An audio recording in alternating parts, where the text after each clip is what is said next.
From the KPFK studios in Southern California, it's the Ralph Nader Radio Hour. Stand up, you've been sitting way too long. Welcome to the Ralph Nader Radio Hour. My name is Steve Scrovan, along with my co-host David Feldman. Hello, David. Hello, everybody. Happy Mother's Day.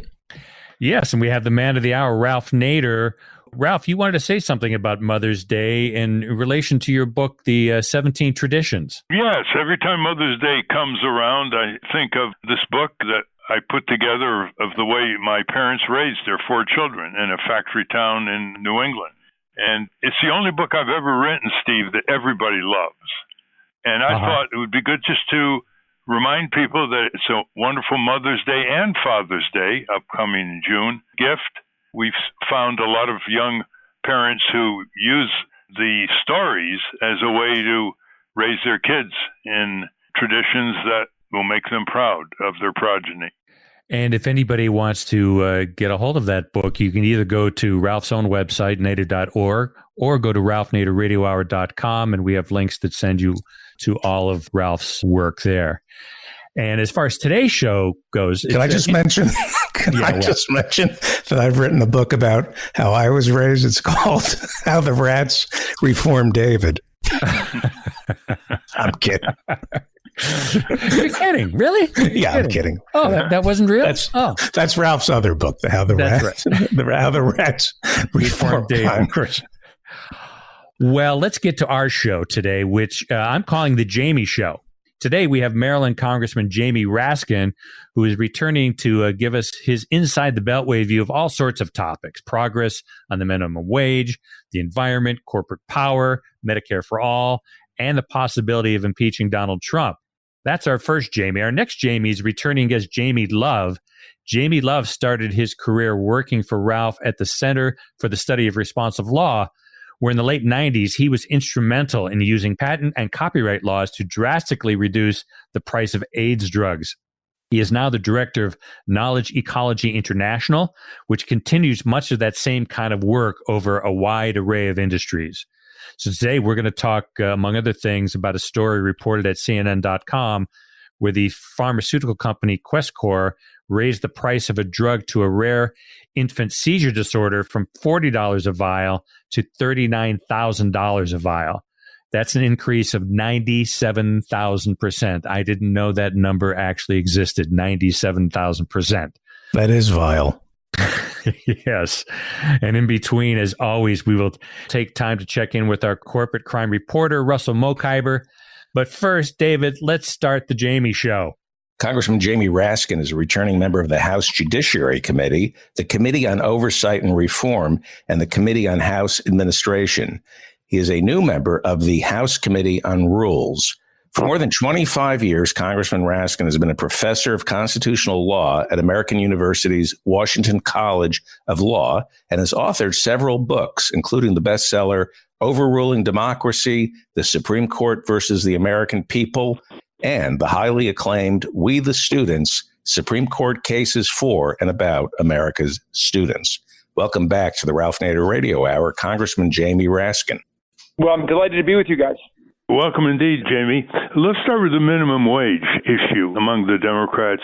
I've met over the years with leading Democrats and expressed my puzzlement as to why they haven't made this a major front burner issue in election after election. In fact, looking even at the Senate election in 2016 and 2018, there were close wins by Republicans in states like North Dakota, Indiana, Florida, and other states that I think could have been reversed had there been a really front burner, go vote for a raise drive, and it would have turned up the vote. It would have brought more voters up. People often say, what does the Democratic Party stand for? Gary Hart once told me he was in Denver and wants to know why the Democrats don't stand for these things. And there are, of course, exceptions among Democratic legislators.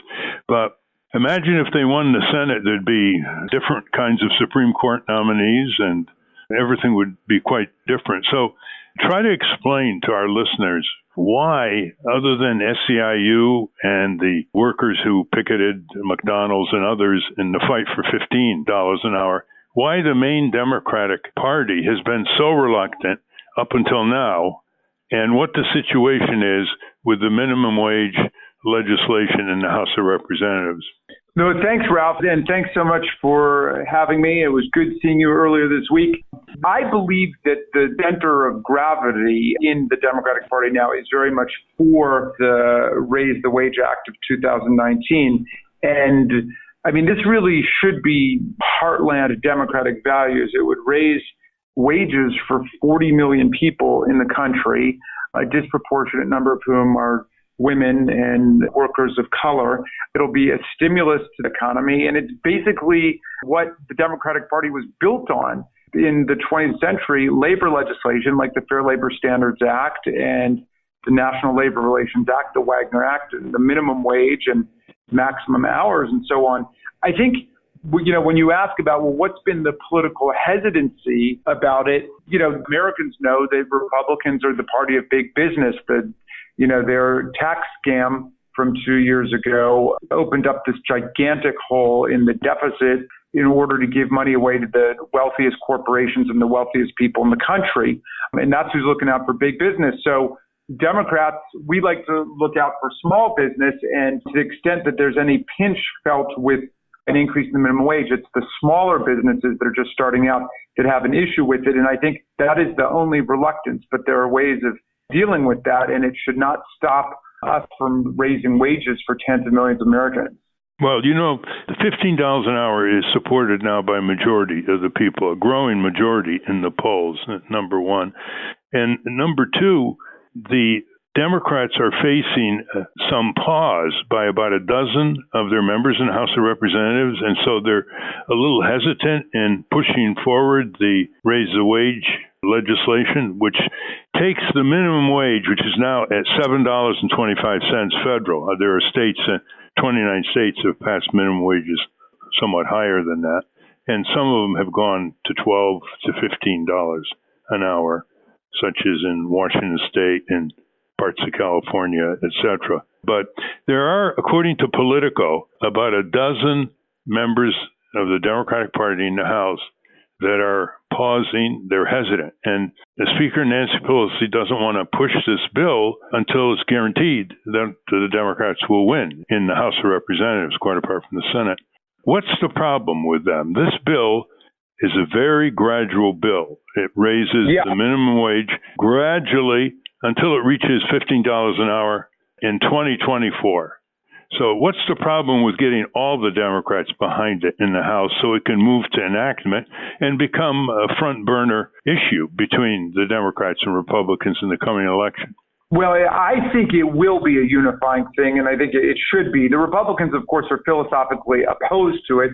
They never liked the minimum wage in the first place, and they don't mind at all a minimum wage that's been completely eroded by inflation. I mean, if there are people in parts of the country who are making $7.50 an hour, that is a sub-living wage. If you've got kids, you cannot support a family on those kinds of wages. And so we're talking about people who are bank tellers and childcare workers and waiters and waitresses and people who are doing, landscaping and certain parts of the construction industry. So I think that it is, as you're suggesting, a totally unifying thing that will be very politically popular. I think the counter proposal that is keeping a few members from hanging back is that this should be tied to regional wages so that there would be different minimum wages in different parts of the country. And of course, it's never been like that. And that does create a real problem. And I think that this is staged in such a way over the next 5 years that it's going to be perfectly manageable for all of the businesses to incorporate it in their planning. Well, it's certainly long overdue. Just a couple of years ago, there were 30 million workers in this country making less in inflation-adjusted wages than workers made in 1968. So if you take the 1968 base and adjust it for inflation, the minimum wage should be $11.20 an hour. And as you said, if it goes to $15 an hour, 40 million or more workers will get a pay raise, and that's about 30% of all workers in the United States. I think, because it's so overdue and because people have been so cheated by a frozen federal minimum wage, I think waiting until 2024 is quite leisurely. One other thing, Jamie, Professor Desmond of Princeton, sociologist, has really broadened the argument for it. It isn't just that people have more money to live on, people have more money to spend. More money spent will invigorate the economy, it will create jobs, and so on. But he says that the non-living wage has enormous psychological effects on workers. There's more depression, there's more addiction, a whole raft of intangible factors that make the quality of life so low for minimum wage workers. And I think that ought to be cranked in the debate in Congress. So it isn't just, 10 economists saying it's needed, 10 other economists saying it's bad for business. In the exact same vein, it's bad for children. I mean, if you want to make life better for children, if you want them to have more time with their parents, if you want to improve the quality of family life, give people an increase in the minimum wage. If you raise, tens of millions of people's wages, they'll be able to spend more time with their kids. They're not going to have to go out and get 2 or 3 jobs just to survive. So I'm totally with you on that. We've got to translate the numbers into the quality of life experience for people. And on the other end of things, we've allowed wealth inequality to become so vast and gaping and sharp that, you've got people who they're no longer satisfied with just buying the biggest house and the biggest yacht and their own helicopter. They've got so much money, they want to buy a governorship. They want to buy the presidency of the United States. They want to use their money to purchase public office and public things. That was one of the reasons that the founders of the country were totally in favor of estate taxes and not allowing huge fortunes to accumulate over time, because they knew you would create our own, domestic aristocracy that would live apart from and separate from everybody else. And it's a threat to political equality in the country. So I think the minimum wage issue is absolutely essential. I think that all Democrats need to get aboard. We've got a completely reasonable proposal on the table. If anything, it's too timid, but it is what it is. We should fight for it. We should get it through and give people a wage all across the country. When I was in high school, the Fortune 500 CEOs were making about 20 times more the average wage of a worker in their company, and they seem to be satisfied with that. It's now about 350 times, and some of it is 500 times that these CEOs are making. For example, the CEO of Walmart is making about $12,000 an hour on an 8-hour day, 40-hour week, not counting benefits. And of course, there's 1 million workers in Walmart who are making less than $11 an hour. Have you ever contemplated, because you come from a family of philosophers, the great Mark Raskin, who wrote this book, Being and Doing, and made so many reflections on the political economy. Have you ever reflected on why greed is infinite among these people? I mean, enough is never enough, whether it's military contracts for Lockheed Martin, nuclear subs for General Dynamics, or unbelievable executive pay that has led to $7 trillion of stock buybacks among American corporations in the last 10 years that don't create a single job and increase the metrics for executive compensation surges at the top of these companies. Sometimes we need a debate on these kinds of values. Is there any way we can limit greed?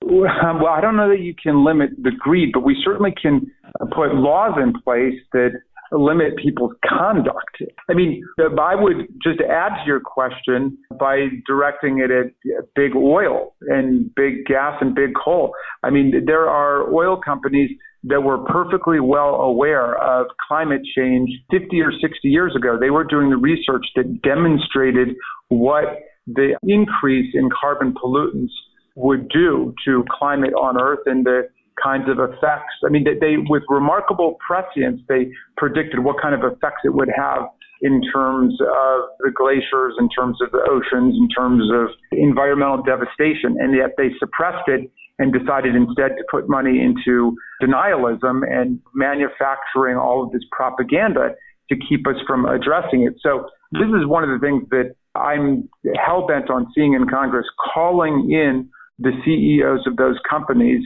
to have them account for their conduct in suppressing the truth about climate change. Is their greed so overwhelming? Do they really not live well enough that they could have participated in the solution rather than denying the existence of the problem? But your point is right. I mean, we've got this kind of inequality in the country, which has produced an aristocracy that now thinks correctly that it can buy anything. And so you pick up the newspaper, Ralph, and you see that people are spending $500,000 or $5 million to buy a place for their kid to go to Stanford College or USC or whatever. Maybe their kid doesn't even want to go there. It doesn't make any difference. The family goes ahead and buys it. And there are the financial channels for them to do that. Donald Trump has ushered in a society where literally everything is for sale now. Everything's for sale means that all non-commercial values are subordinated to commercial pursuits and the almighty dollar. And societies decay when civic values, humane values are subordinated to the supremacy of commercial imperatives. You know, somebody who understood that perfectly was Adam Smith, who was not only the author of The Wealth of Nations, but the theory of moral sentiments. And he basically said the market has a place, but you've got to discipline it according to the other values of society. And you've got to invest in education for young people, and you've got to invest in older people. You've got to put it in a neighborhood of values that makes a real community. But Donald Trump, I mean, he's more a reflection than the cause, but he is a reflection of the society where everything is for sale and market values trump everything else. And we've gone from having a market economy to having a market society. You know, Amory Lovins, who's a great energy analyst, once said, markets make good servants, but bad masters.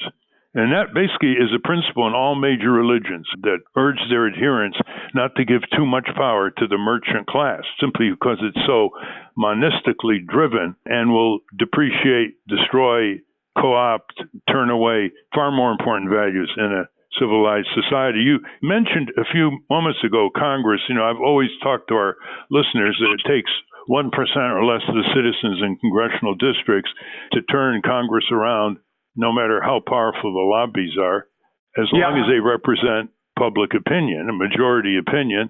They know what they're doing, and they organize on their senators and representatives.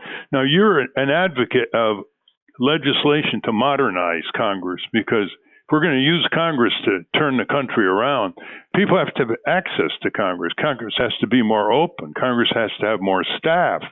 And the Gingrich devolution in 1995, when Gingrich took over as Speaker of the House, Newt Gingrich from Georgia, he cut the staff of congressional committees. He cut the staff of the Congressional Research Service, the Government Accountability Office, the GAO.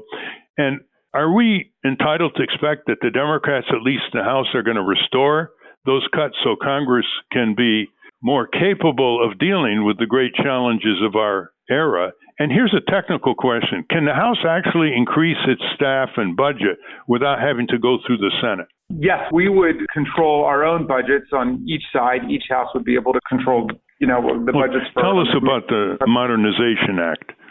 Well, essentially what we're trying to do is to invest, as you're saying, in beefing up the legislative operation so we have better and more qualified legislative staff, but also make sure that we're using all of the most up-to-date technology to be in touch with our constituents so people can contact their members, so people are aware of what are the committee hearings going on, what are the subcommittee hearings going on. There's really a great appetite in the public to know what's happening in Congress. We had a Medicare for All hearing, Ralph, this week on Tuesday in the Rules Committee, and we just had hundreds of thousands, maybe millions of people tuning in, and lots of stuff went viral. There was intense public interest in it. The same day we had a hearing about the Equal Rights Amendment, which has also been sidelined by the Republicans, but we're bringing it forward and we're going to advance it. So there's a lot going on, but what we need to do is make sure that we're using all of the technology we've got in a positive way to make sure that the public can stay engaged with it. Do you think the Office of Technology Assessment can be refunded so that Congress has technical advice by professionals on things like weapon systems and medical devices and climate disruption? Is there a chance of doing that even if the Senate opposes it? Can the House, get its own Office of Technology Assessment? I don't know of a proposal to have a separate single branch Office of Technology Assessment. I know generally restoring the funding and reinvesting in OTA is very much on the agenda. And that's part generally of our attempt to defend science against efforts to attack it. Obviously, that's kind of the heart of the fight over climate change, where the industry denialists have been paying for all of this phony scientific or pseudoscientific garbage to maintain that we're not going through climate change right now.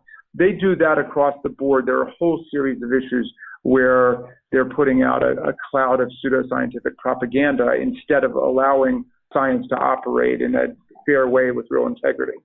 Let's talk about Donald Trump and the debate on impeachment in the House of Representatives. I just wrote a column saying that he is the most impeachable president in American history, and I broadened out the articles of impeachment, not just what obstruction of justice documented in the Mueller report, but to me, one of his worst impeachable offenses is he has systematically, brazenly, and openly refused to faithfully execute the laws of the land by appointing people to head the health and safety agencies, the Food and Drug Administration, Auto Safety Agency, OSHA, the Environmental Protection Agency, Department of Interior, whose only qualification has been that they wanted to destroy or deregulate the agencies. In other words, pull back enforcement, push for cutting budgets, harass civil servants into quitting who wanted to do their job, and exposing the American people to more deadly cancer-causing chemicals, particulates, and not protecting their economic rights with the Consumer Protection Financial Bureau being dismantled. I think I agree with you, Jamie, that there ought to be 6 major committee investigations laying the groundwork, and then let the evidence point to the impeachment move. You've got it. I think that's exactly right. We know, they've appointed a fox to guard every hen house in Washington, and in most of them, it has gotten to the point where you can say that far from taking care that the laws are faithfully executed, the president is taking care that the laws are systematically frustrated and thwarted and violated in many cases. I mean, the Affordable Care Act is a great example of it. I mean, not only were they trying to repeal it, which of course is their right, they can differ with Congress as to policy, but then to systematically thwart and try to sabotage the delivery of health services to the American people, that is like what Andrew Johnson did. And, one of the articles of impeachment against Andrew Johnson was that he defeated the implementation of the laws. I mean, he was trying to undo Reconstruction, which was the congressional policy. And so your point is important because it restores Congress to its preeminent place in our constitutional firmament, right? The Congress is the lawmaking branch of government. We are the representatives of the people. The core job of the President of the United States is to take care that the laws are faithfully executed. He implements what we pass. And this president has turned everything upside down. He thinks that the law is whatever he tells the secretaries in the cabinet to do. And it's whatever they dictate, to the point where the president now says they're not cooperating with any legitimate demands of Congress for information. No documents, no witnesses, no testimony. They're saying, oh, no, we're not going to participate in it anymore. I mean, it's an absolute scandal. And constitutionally, it also puts us right back in the realm of impeachment, because obstruction of justice is not only obstructing an ongoing law enforcement investigation, it's also obstructing Congress's efforts to obtain information. The Supreme Court has said that's a central legislative function, is to get knowledge for the American people. And by massively stonewalling congressional investigations day by day, isn't Trump creating another article of impeachment? Isn't that an impeachable offense itself? It is. That's what Article 3 of the Nixon impeachment was about, that he obstructed legislative inquiry and process in Congress. So it goes right to a past article of impeachment, just like Andrew Johnson's article about thwarting the rule of law and frustrating the will of Congress. Well, I don't think Trump actually has read the Constitution. I'm willing to bet on that, because he said the other day, if Congress tries to impeach him and convict him, he'll overturn it by going to his Supreme Court. Explain that, please. Well, the Federalist Society has convinced him pretty successfully so far that all of his problems, whether it's, suborning perjury, obstructing justice, campaign finance violations, paying off mistresses, whatever it might be, can be solved by a great lawyer. And now he's got his Roy Cohn and Bill Barr, or by the Supreme Court, which of course they successfully packed by preventing the nomination, or preventing rather the confirmation hearings, and preventing the seating of President Obama's nominee, and instead installing Kavanaugh. So he believes that the Supreme Court can get him out of everything, even though that's not in the Constitution. I mean, the sole role that the Supreme Court has is the Chief Justice will preside over the trial in the Senate. At least up until now, that has not been a substantive role. But of course, I wouldn't put it past Bill Barr to try to cook something up, with Chief Justice Roberts there. But in any event, your point is right. I think I'd go one step further. I'd say not only has the president not read the Constitution, I think that he has brought us into a kind of post-literate body politic. He doesn't read books clearly. I don't think he reads the newspaper or magazines. Everything is what's on TV and then what he, puts out into the world in Twitter. He does prefigure a society where there's no historical memory and you can pursue completely Orwellian policies. The people need to understand that every time the Congress asks, even before subpoenas, the executive branch and White House to deliver documents and witnesses, and the president says executive privilege. He doesn't have to do that. The Supreme Court has never ruled on executive privilege, and there are constitutional law specialists who say there really is no such thing as executive privilege against Congress by the White House. Can you elaborate on that?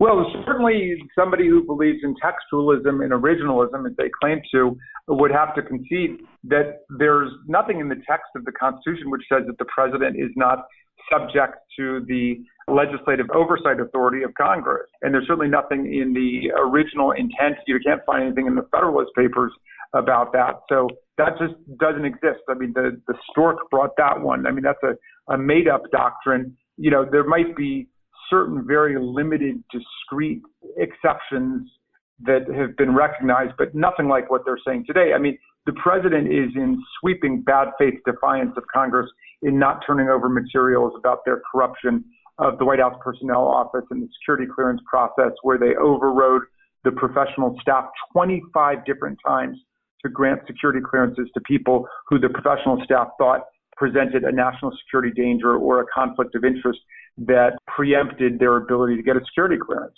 They're not turning anything over there. They're not turning over the president's taxes, despite the fact that we have clear statutory authority to receive the president's taxes, and decades of prior presidents, Republicans and Democrats alike, have turned over their tax returns. And now the president is basically saying he's pulling a curtain over the entire executive branch of government and is not cooperating in any further investigation because he feels it was enough, for example, when Don McGahn went and spoke to the special counsel. Of course, when he spoke to the special counsel, whatever executive privilege they may have been able to argue was completely waived. And so we have the right to obtain them. The fact that the president is tired of it, whatever that means, is completely irrelevant from a constitutional perspective. Mm-hmm. We're talking with Congressman Jamie Raskin, who is the preeminent constitutional law specialist in the House of Representatives. Would you say that there's a major constitutional crisis coming in the next few weeks and months between the House of Representatives and the White House? Yes, my friend, forgive me, Ralph, I'm afraid I'm going to have to go after this, but let me say this. I think, we've been obviously in a profound political crisis for a long time. It's had constitutional dimensions and implications from the very beginning, but I think that we are on a huge collision course about this question of whether or not Congress continues to have its power of inquiry. The Republicans had no problem with it when they were investigating Hillary Clinton's emails. There were more than 880,000 documents turned over. Think about the Benghazi investigation, which went on for 2.5 years, again with hundreds of thousands of documents turned over to Congress. I mean, this is an established principle and way of doing business. The executive branch never likes it, but they simply accept that it is Congress's power in a democracy to ask for information for the people. And we are in a democracy. So when Donald Trump says, no, he's not turning anything else over, that in itself provokes the kind of crisis that was reflected and embodied in the third article of the Nixon impeachment articles. Before we close, Jamie Raskin, I want to talk about the Mark Raskin Award for Intellectual Moral Courage, which was given for the first time to the Reverend William Barber from North Carolina, the great civil rights, human rights advocate. And there was a ceremony in the Library of Congress, which some of us attended, that you sponsored. Could you describe briefly what this award is designed to encourage? Yes. Thanks, Ralph, for asking that.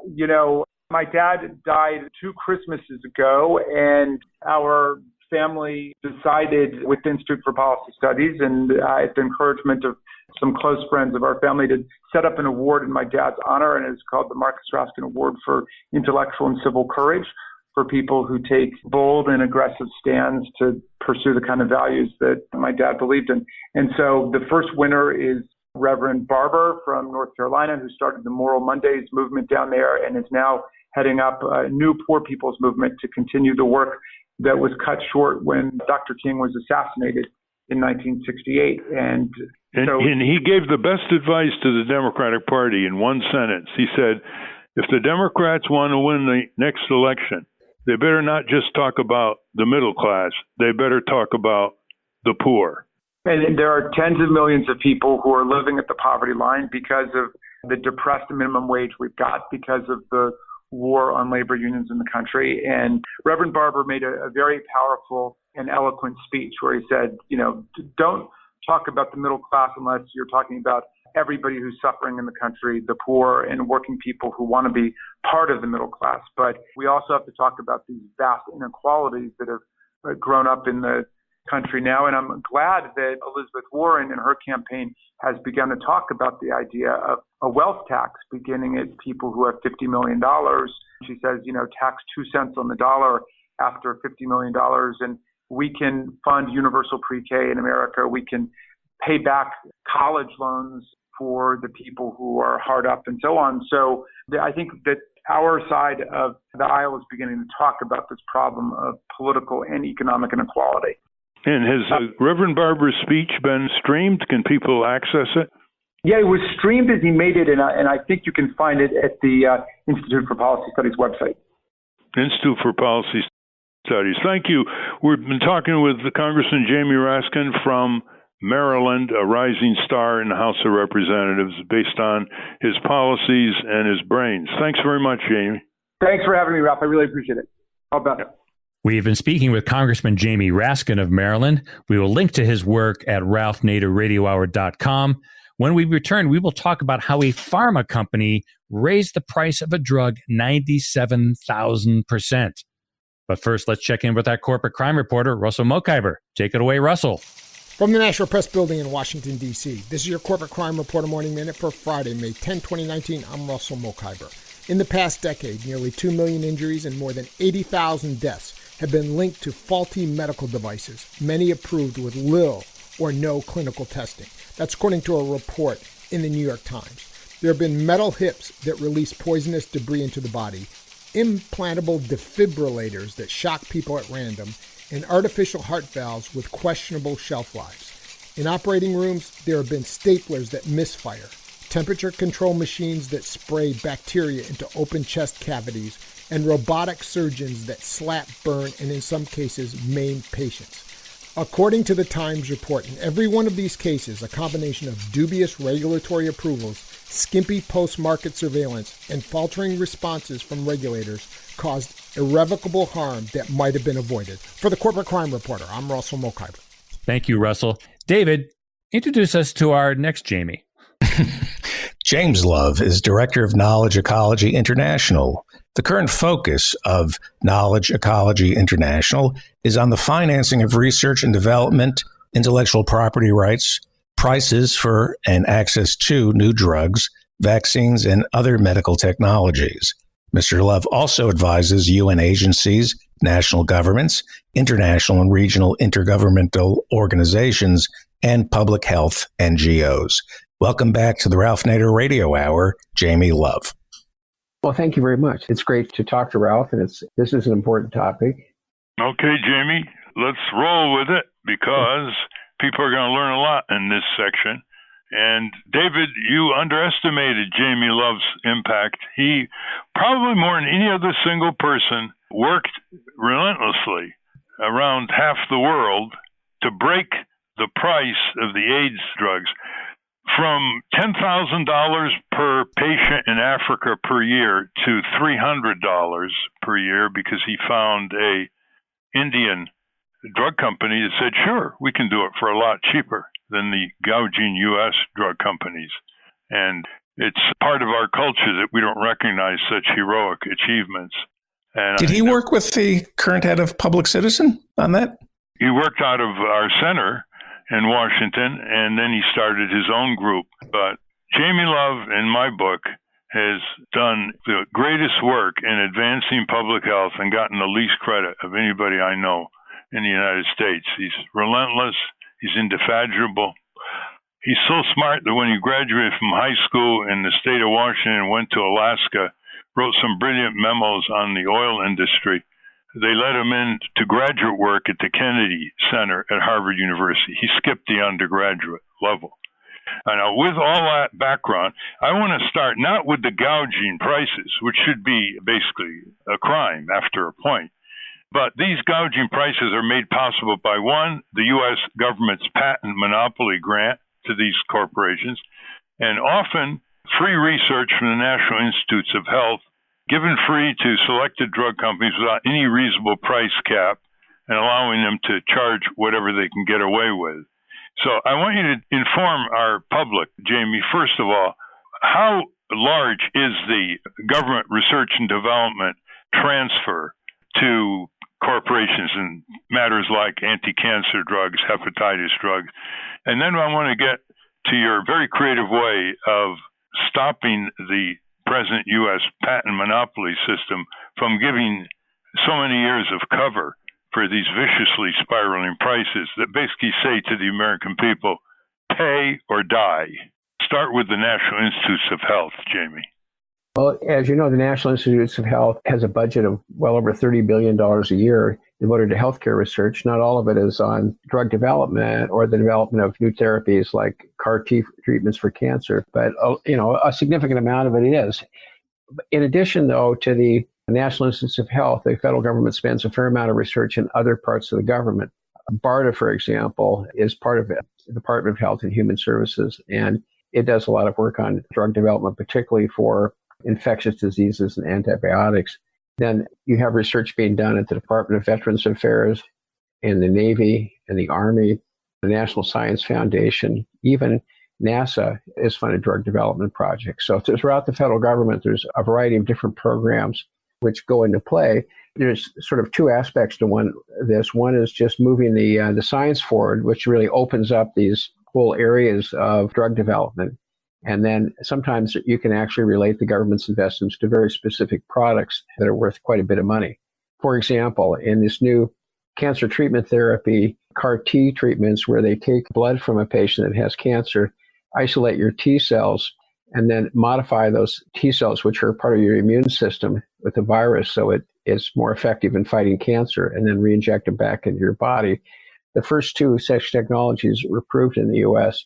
were really valuable technologies. That Gilead bought one of the technologies from Kite Pharma for about $12 billion, and they purchased was essentially technology licensed directly from the NIH. Service that was put on the market by Novartis was something that was licensed directly from the University of Pennsylvania. Also, that work had been funded by the government. The U.S. government recently is just giving away a license to Gilead for very similar technology to what they paid $12 billion for before. And Celgene just paid $9 billion to acquire Juno, a company which was also based on NIH-funded research in these CAR T therapies. So that's an example of not just drugs, but these new therapies that are really could be described as services as opposed to drugs, but are really effective when they work for fighting cancer, and they're worth billions of dollars, and they all came out of government grants. All comes out of taxpayers, a great giveaway, and the drug companies take these, in effect, research and development findings, sometimes clinically tested drugs from the National Institute of Health, like AZT, and then they convert it into huge profits and gouging prices, and they get away with it. So one of the reasons they do so is the patent system. Now, tell our listeners both your proposal to meet the purpose of the patent system by encouraging innovation and rewarding it without having the negatives of the long-term patent monopoly system.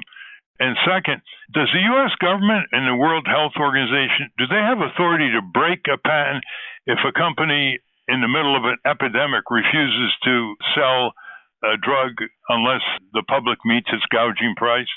Well, I'll answer the second question first, and that is to say that patents are granted by national governments, and any government that grants a patent can also break the patent monopoly. The law is different from country to country. So if the U.S. grants a patent, that patent only applies in the United States. It doesn't apply in Germany or Canada or any other country. But each of those countries, whether it's South Africa or whether it's Germany, has the ability to grant a compulsory license on the patent, which would force the patent owner to license the patent to a generic company or a competitor. Those are laws which are on the books. They're occasionally implemented, but not as frequently as we think they should. And one of the reasons for that is because right now, the whole innovation system for new drug development really relies upon this grant of a temporary monopoly. So in the current situation, there's a trade-off between innovation and affordability, or innovation and access. If you bring prices down through price controls, shorter patent terms, negotiations, whatever mechanism you might put into play, that has the effect of decreasing the profits on the drug. And that is the criticism of all those measures is always it's going to hurt innovation. And if you think about it, you have really a bad trade-off. You have to choose between, do you want more innovation or do you want more affordability? And however you compromise that, you're ending up in a position you really don't want to be, because you should have the ability to pursue both objectives at the same time. You should really want things that would be affordable to people. You should want to have equal access, but you should also do whatever it takes to move forward on innovation. So the delinkage campaign is the idea that you begin to progressively, over time, delink the incentives for research and development from the monopoly or from the high price. In the delinkage scenario, you substitute the grant of monopoly with the idea that there'd be these large market entry rewards for people who are successful drug developers, as well as doing other things that influence innovation, such as deepening the subsidies that are available for conducting research on clinical trials, for example, or increasing the number of and the size of the grants that are given out directly to fund research. So in the delinkage idea, you delink the incentives to invest from the price and from the monopoly and replace them with these large cash rewards. You know, how much you put into the market entry rewards depends on how much money you want to put into the upstream subsidies. And the more you put in the upstream subsidies, the less you actually have to put into these market entry rewards. And how long is this patent monopoly before the corporate lawyers for Pfizer and Eli Lilly and others extend it even further? How long is the present monopoly? 18 years? The legal monopoly for a patent is supposed to be, in theory, it's supposed to be, the initial starting point is 20 years. At a very minimum, it's 20 years when you first file for the patent. But in the area of pharmaceuticals, it's often the case that you can get an extension for up to 5 years on your initial patent, depending on when the product actually reaches the market. So that 20-year can end up being 25 years. But on top of that, their ability to get additional patents on the same product or the same drug. Sometimes the new patents will relate to the way the product is manufactured or delivered. In other cases, it may be like a new use, like you mentioned AZT earlier. AZT was an older drug that was not under patent anymore to treat its initial indication, which was cancer, but it was then repatented for the treatment of HIV. And so if you take a product like Humira, which is currently the biggest selling drug in the world, over $20 billion a year. Recently, there was a report that AbbVie, the company that sells Humira, the drug, that's the drug you see on television more than any other drug, that AbbVie was claiming that they had over 250 patents on Humira. So you might ask yourself, how was Humira invented 250 times? I mean, can't you just invent something once? And the patent system is gamed consistently by companies. So in addition to the initial patent, they're able to get all these follow-on patents on new indications, new formulations, dose patents, and things like that. And sometimes these patents are very weak and they can be overcome with litigation, but litigation is expensive and it takes time. And so the companies have an incentive to file for patents, even if the patents won't hold up in court, because it just buys them time and extends the life of the monopoly. Before we get to the 97,000% price increase, the latest gouging story in the nation's media by a drug company, your idea essentially of cash rewards to stimulate innovation. I remember Napoleon had a cash reward for anyone who could invent canned food so he could keep soldiers going all the way to Moscow. And the U.S. government has had examples in non-drug or pharmaceutical areas where they've had cash awards, haven't they?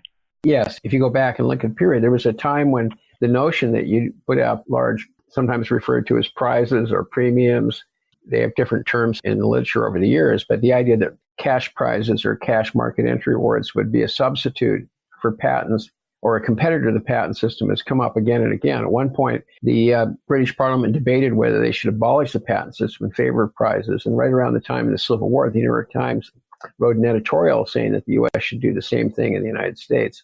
The French had a significant amount of success in using cash prizes to motivate discoveries and progress in science in a whole range of areas, including the one that you just mentioned.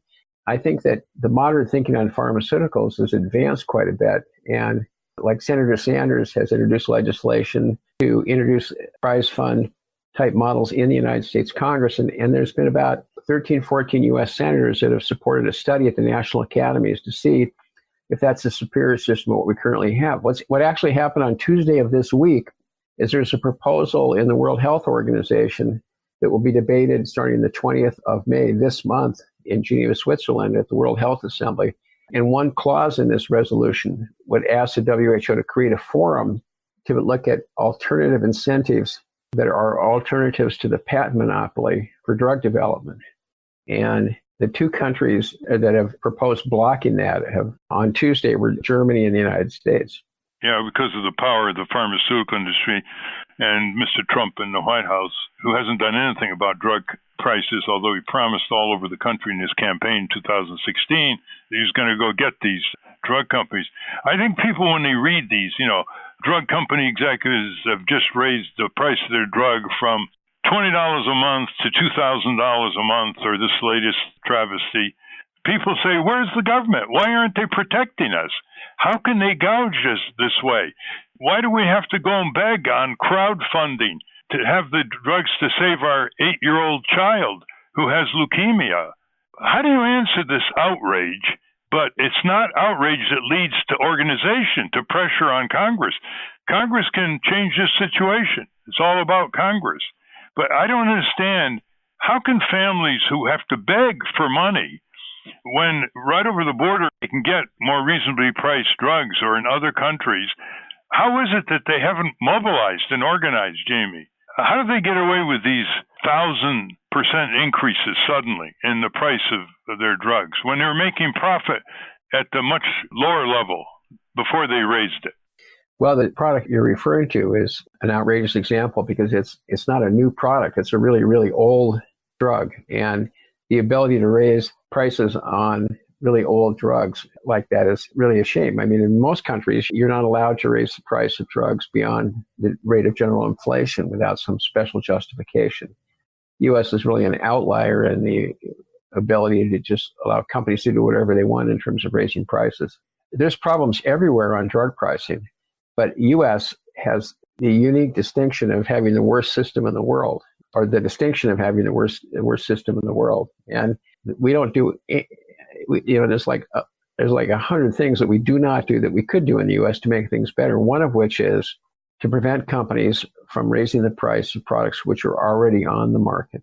If you take a drug that's already on the market right now and it has a limited number of suppliers, such as the sort of so-called, Pharma Bro story or something like that, sometimes you'll have like an older generic drug where there's just one supplier and that some investor group will sweep in and take control of the product and jack the price up. Well, the government could, in those cases, they could import versions of the drug from other companies where they have multiple suppliers. I mean, that was a case. In some cases, there's more than one supplier around the world, but there's only one supplier registered in the United States. But the U.S. could recognize a supplier in a different jurisdiction that had a competent authority. Like Canada.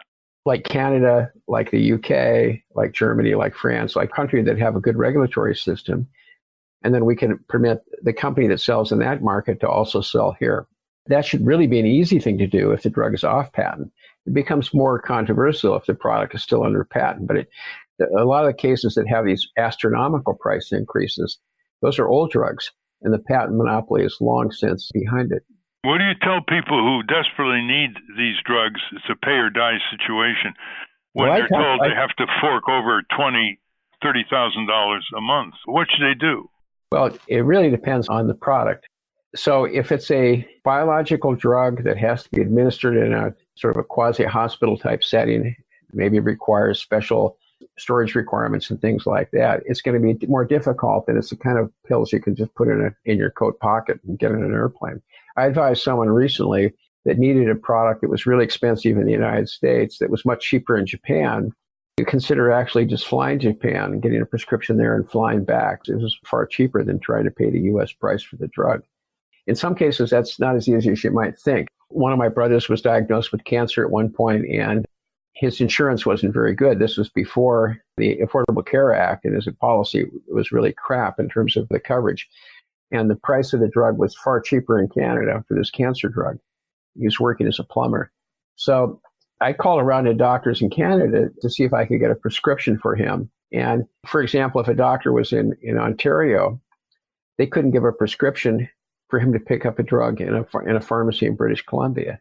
They'd have to, physically meet with the patient, and then they'd have to give a prescription there. So it was really difficult. But sometimes you can actually become engage in medical tourism. You can go to a country where drugs are cheaper. I think that all of these things it shouldn't be a concern of people. We should not have a policy where people are being ruthlessly exploited by companies when they're at a very vulnerable stage of their life, when they're sick. Well, that's a given. And, every politician running for president now is condemning high drug prices. Yeah, right. They're very but nothing gets done. How do you get into I'm sure our listeners are saying, Jamie Love, how do things get changed here? And who is the instrument? Is it Congress? Well, I think in terms of the U.S. debate, I think it's a lack of leadership in the Congress at the high end. Like, for example, I think Nancy Pelosi right now, although I think she's pretty skilled as a politician and has done some good things on the area of drug pricing, I think she perceives right now that the drug companies are, a constituent she doesn't really want to alienate too much. And so she's trying to prevent Congressman Doggett and some of the other Congressman Ro Khanna and people like that are pushing, Jan Schakowsky, are pushing for more transformative changes. They're trying to kind of hold them back so they can have smaller, more incremental reforms. I think the typical politician, and it's something that you taught me when I worked with you, you once explained to me that for a lot of politicians, what they're really looking for is something that gets their name in the press and advertises them as if they're a friend of the constituents and as if they're really trying to protect consumers on some issues. But they're not really committed to actually solving the problem. They're just committed to getting good publicity to make it appear like they're trying to solve the problem. So you see this grandstanding at congressional hearings where people are, shedding big crocodile tears for, the concern over high drug prices, but then they're not really moving forward legislation that would change things in a significant way. The ideal legislation for a congressman is a bill that does almost nothing for most people, or nothing for most people, and just solves some tiny little incremental problem in the system, so they can take credit for having done something that actually succeeded, but doesn't fundamentally change the overall profit structure for the industry. Some listener may say, well, isn't that what the generic drug industry is supposed to do? Basically drive prices down once the patent expires. But the other older drug companies, the non-generics, they're buying up these generic companies in recent decades, right?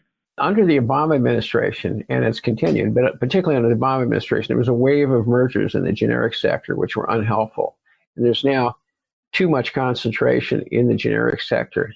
So that's a problem. The other thing, though, I think in some cases, the government should be able to import from a foreign market. I mean, you may have a generic drug that's sold by one company in the UK, a different company in Canada, and a third company in the United States. And you may have a lack of competition in all of those markets. But if you were to allow the sales to, if people talk about free trade and things like this, one thing that there certainly is not enough free trade in are generic products that have passed a decent regulatory review in a country whose regulatory authorities are up to speed.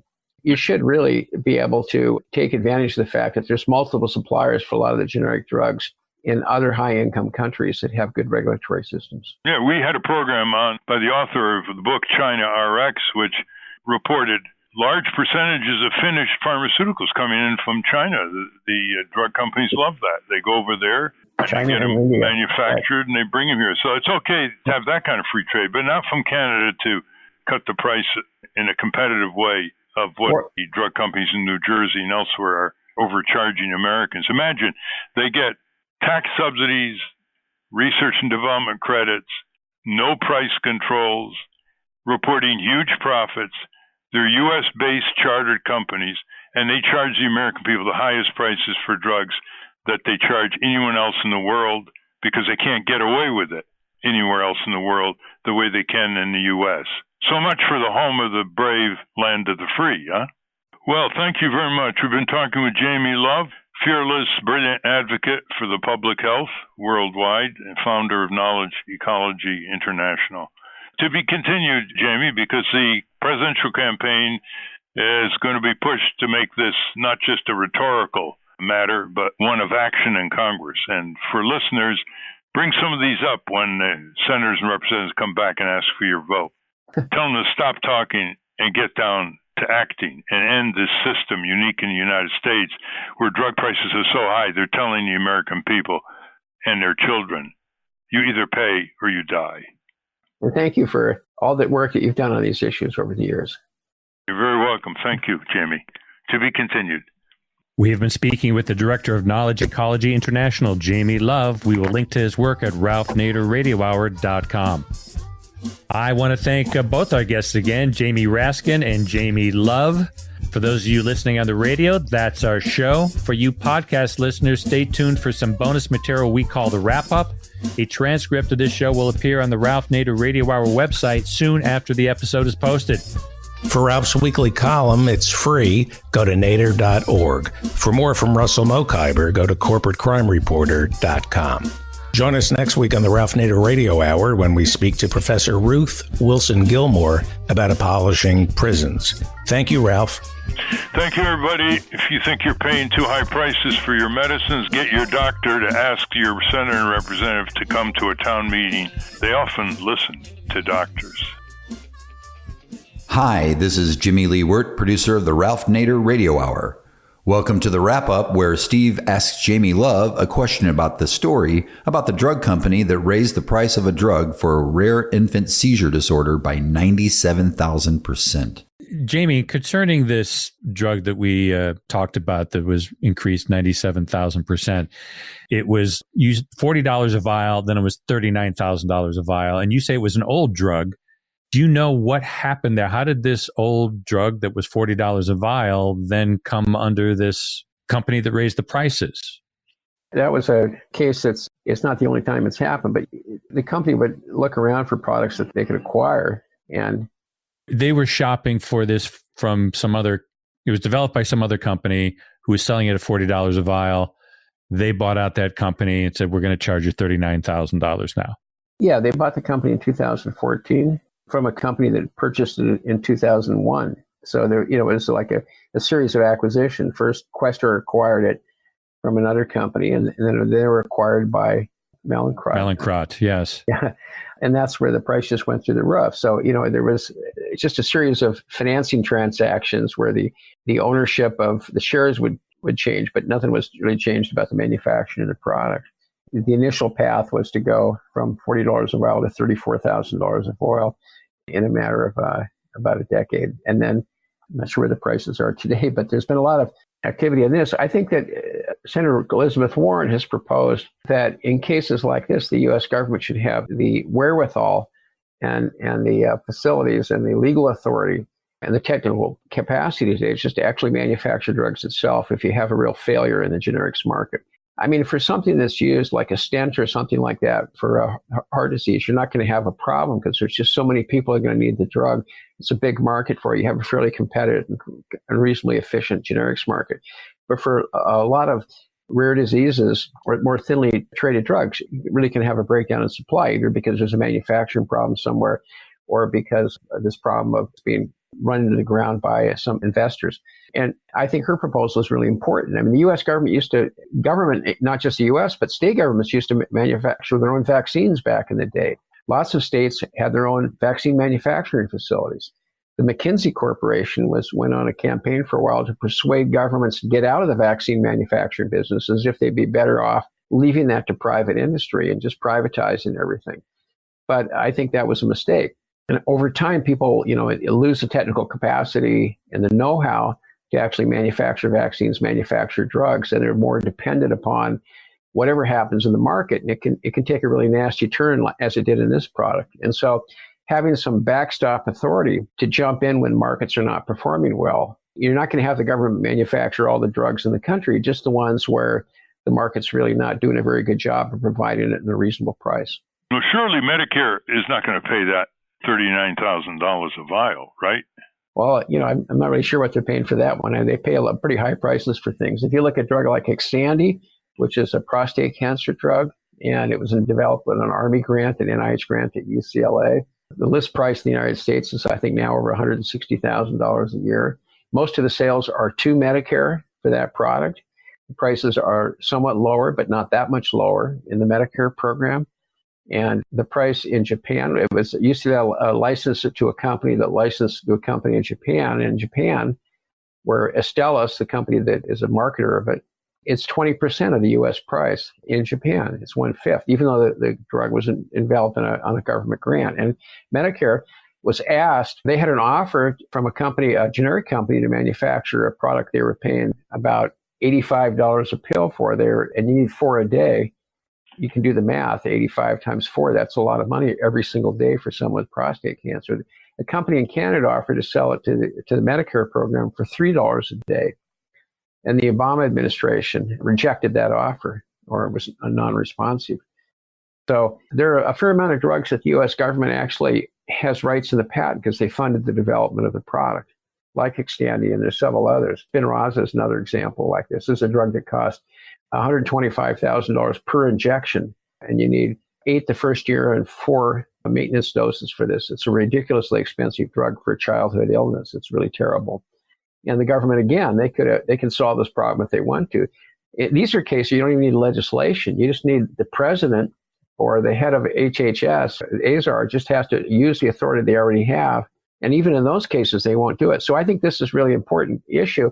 Is a lot of the problems that aren't being solved, it's just nobody really cares enough to really solve them. And the Congress also has a short attention span. They've really let some of these issues, like the Xtandi case, really kind of move on because they get a first wave of press coverage. And then they go like, well, I've harvested whatever press coverage I'm going to get from this story. Let me move on to the next wave of which publicity. brings us to Knowledge Ecology, your group. What's the purpose of the group? What are you doing? Tell us. Well, we picked a name that maybe was a bad decision, but we thought at the time, we spent about a year talking about what our name would be, that we thought that sometimes we're interested in privacy, sometimes we're interested in innovation, sometimes we're interested in access and affordability. Sometimes we're interested in the fairness of wages for people that work in creative industries, or what's actually produced in terms of a knowledge good, whether it's a drug or a textbook or whatever. So we thought that what sort of the central idea in all of these things, we were interested in the ecosystems relating to knowledge goods, and that was going to be our specialty. So we work on a lot of things. Much of it in recent years has been on medical technologies like drugs and these new gene and cell therapies.